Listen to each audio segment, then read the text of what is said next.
মারুফ ভাই সিলোটি, মারুফ ভাই, সবাই খুশি তো? গজল করবে? আমাদের হযরত অনেকে অনেক মহব্বত করেন, হুজুর সাথে করে নিয়ে আসছেন। আমি তো দিঘা আমার দাগ লাগে দিছি, মানে হুজুর আমার যুক্তি মহব্বত করেন, মনে হচ্ছে যে আজকের মহব্বতটা কি কমে গেল নাকি আমার প্রতি? আমার তো হিংসা লাগতেছিল। আমরা আবার দুই ভাই, বাস।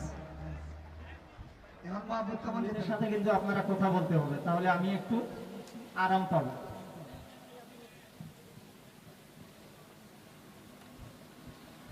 কেমন জীবন তুমি গঠন করিলা, মরিলেও লোকে বলে আলহামদুলিল্লাহ। কেমন জীবন তুমি গঠন করিলা, মরিলেও লোকে